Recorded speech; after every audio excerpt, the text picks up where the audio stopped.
Hello gardening friends, welcome to Backyard Basics. You ever go into a nursery and the pot's just full of plants? Here's an example, this chard right here. Gosh, there's quite a few in there, and you really only want one nice big good looking chard. So maybe there's an opportunity for you. Don't be scared about doing this. A lot of gardeners don't know how to take them apart. But here's one of those pots right here. Now I've begun to just tease them loose a little bit. See how many are in there? And so they're pretty hardy, so you can break it up a bit. And then once you've got down to this level right here, I like to go ahead and put them into a little bit of water and get the rest of that soil off of there. See, it's coming off very nicely here. And then we can take them apart more easily. See that root mass? That's just not right for growing some chard or any other vegetable that you might find in a container that there's quite a few of. They're just not going to do well. They're not designed to do that. So I'll take these apart gently. They're hardy. Here's another one right here. Look at that. That's just a mess. The growers do that so they look better faster. They put several seeds in the pot. Well, that's just not the way to do that. Here we come. We've got several of them coming loose. So once they're all loose, the next thing to do is to pot them up. Sometimes they wilt a little bit, and that's okay. They'll recuperate in a few days. Here we go. We've got several of them kind of coming apart right now. There we go. We've teased them apart. That's the term for using when you're taking, see that?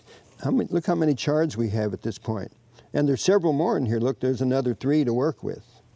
So now we have a bunch of plants. Now the deal is a deal. And you need to get them going though. You need a good potting soil once again. And you need one that drains well. Good looking potting soil. Maybe a little bit of earthworm casting. It always helps to have some earthworm casting. So here we go. We've got this one of the separate ones. We'll put them in there, and then I'll put a little potting soil around it. Spread the roots out. Do that.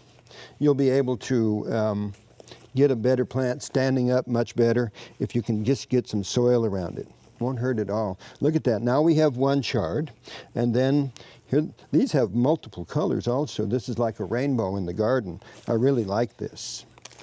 They get so big, you know, when they're crowded that way, I don't really know how they're going to survive. So a lot of people think that this is a very good way to buy them, and it really isn't. They're competing for nutrients, they're competing for water. It's not the best thing to do. I did these a few weeks ago, and I just did the exact same thing that I showed you. And so now they are recuperating. They flagged a little bit. They kind of looked like they weren't going to make it. And then in a few days, they did snap out of it. So here we are. They're coming along very nicely. When you put them in there, make sure that you take the air out. Just settle them down. A little bit of water, gently going in there. And there we are. We've now got at least 6 chard plants. They'll do really well, and that's the way to grow them. So it's not a good deal to find them that way in the pot, but it's a very good deal when you separate them. You'll find them at your garden center, and you'll do really well when you find them to take apart, pot up, and don't be afraid of doing it. It's real easy. For Backyard Basics, I'm Dromgoole. I'll see you next time.